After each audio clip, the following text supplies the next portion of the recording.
All right, let's now get into recruiting, which is part of the fruit of Chad Bowden's just amazing domino effect of excellence and great decision-making and proper operational procedure at USC, doing things the right way, doing things that get results across the board.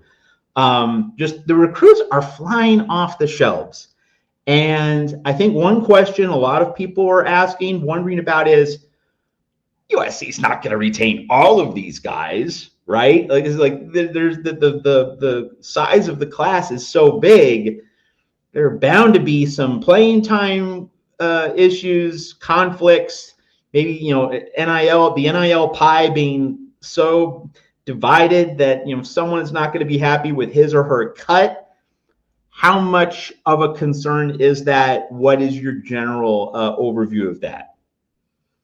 I'm not as concerned about it right now. I think that a lot of these guys are making those decisions with the kind of awareness in mind of what they're committing to. Like, between the time that you and I talked last week and this week, I think there's been 4 new commitments that I've seen.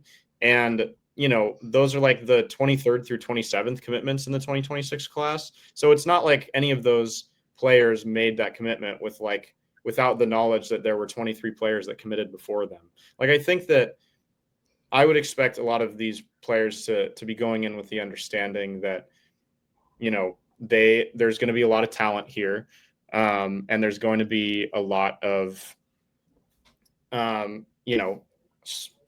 stiff competition for playing time, especially at a lot of the positions that, we're getting guys committing from. Cause I think we got in the past week, it's been 2 wide receivers and then an offensive tackle and then a corner. So, I mean, these are positions that USC is recruited in heavily and is going to have a lot of talent in when they come in. So I wouldn't think that any of them are going to be delusional about that. Obviously it's a different era than it was 10, 15 years ago when guys were a little bit more willing to wait to play, and, wait to develop and try to win national championships and, pursuing the most talented team rather than the team where they have, the chance to play so that they can make all of that NIL money.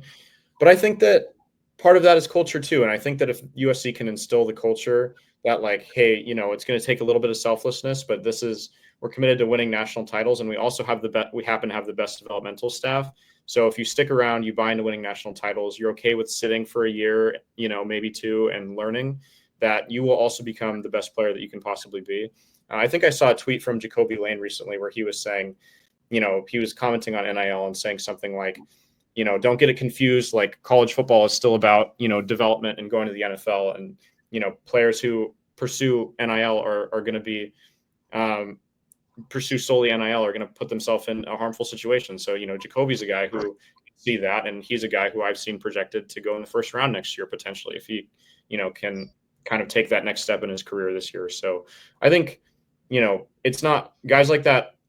It's not like guys like that don't exist anymore. There are still guys like that out there. And there are guys like that in the USC program. So I think that if they can keep instilling that, like I said, I think a lot of these new recruits are not, blind to the amount of talent that's already in the room.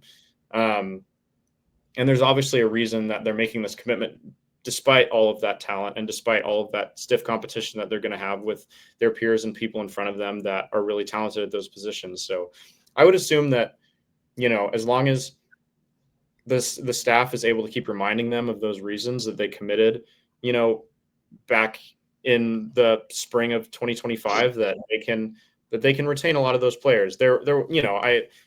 Going 27 for 27, assuming that the number lands around 27 would be probably impossible. Like, you're probably going to lose 1 or 2 guys, here and there. But I think that retaining the majority of the class, and especially retaining some of the most talented guys, is definitely something that we should be relatively confident in seeing, for sure.